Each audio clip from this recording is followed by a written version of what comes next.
Thank you so much. So today I want to talk about a very pernicious idea that's in pop culture. It's this notion that women only see other women as obstacles to their own life goals, to be the best, the funniest, the smartest, and in some cases to find a partner. And this is often characterized by women being jealous, competitive, petty, and showing mean girl behavior. So unfortunately, this is an idea that's really prevalent in pop culture. I mean, mainstream pop culture, after all, is our dominant form of storytelling, and these stories have a profound influence on our lives, perceptions, values, and belief systems. So what plot lines are harmful? I think what we often see are strong male friendships, camaraderie, team spirit, but a disproportionate representation of the antithesis, the female rivalry, where women are individualistic and judgmental to one another.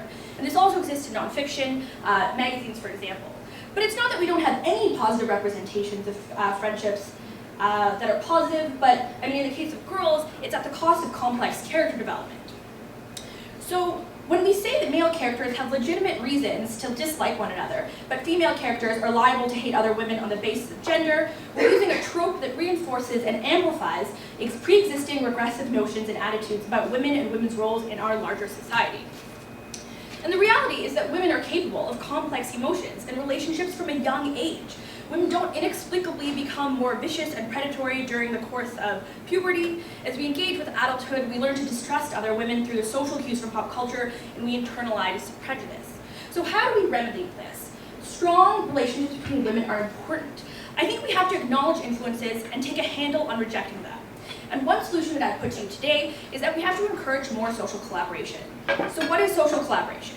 It's the processes that help multiple people interact and share information towards a common goal. Today I want to talk about a case study. This is a picture of my band. We have a pretty rude name, but I'm going to go through sort of our origin story and what being in our band has brought towards our own personal social value. So this is our name. The origin is that the majority of us are friends from doing the Vagina Monologues. One night, we got together, we thought it would be so fun to just sing and have a good time, and we didn't think we were complete garbage. So we decided to go and perform at a hip-hop karaoke event in Ottawa. This is the first night we ever hung out together. So we performed Salt and Pepper Soup, and we were terrible, but we had such an amazing time, we decided to come back. And we started collaborating more and more, trying to come up with great new songs to do and new ways to do them. And our enthusiasm was really recognized. Unfortunately, our really poor performance is available on YouTube. And we were invited to perform at a hip-hop karaoke showcase at House of Paint, which is a summertime hip-hop Ottawa culture event. And this is sort of when we saw our creativity, all the creativity of the different members begin to really engage with this idea. I mean, obviously the joke was a band, the band was a joke, but we loved it so much and we wanted to make it the coolest thing we could. So we started engaging, for example, social media interests and ability. We started a Twitter page, we started a Facebook page, we started an Instagram page. One girl who's really fantastic at design designed us a really cool logo. Another girl who's great at drawing drew these beautiful photos that we use as backgrounds and images. We engaged all of our social network groups to, I must be hot. We engaged our friends to come join us and expanded this idea that's really, I mean, just for the jokes, into something that has, I mean, some 200 and whatever Facebook likes.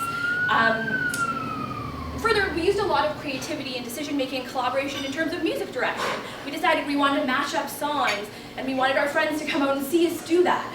And our enthusiasm was really recognized. So this is us, I mean, I'm not in this photo, but this is members of the band at an event that we were invited to perform at, where we were, it was a fundraising event for UNICEF.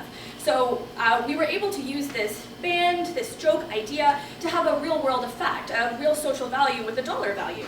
And we decided we want to be incredibly inclusive as well. So we have some 13 or 14 members, and they're always rotating in and out.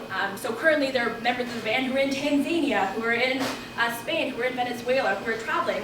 But this one idea is sort of holding us together, and it's a way for us to communicate and be one. We even have some Canadian celebrity endorsement. That's Sabrina Jalise. She's a Canadian comedian. We told her all about the band. She was really stoked. So what's the end result? The end result are women who are reliable, who are competent, who have mutual understanding and respect, who learn to compromise, who are open to different ways of organizing and accomplishing work, who feel ownership on the process and the outcome, and who establish personal connections, and all with other women. So So I think these are valuable skills to apply to other real-world relationships. And of course, it doesn't have to be a band, it can be any project. The idea is really that social collaboration can shift learned negative social behaviors. And I think even if you don't buy any of the things I talked about, for me, it's still cool to tell people I'm in a band.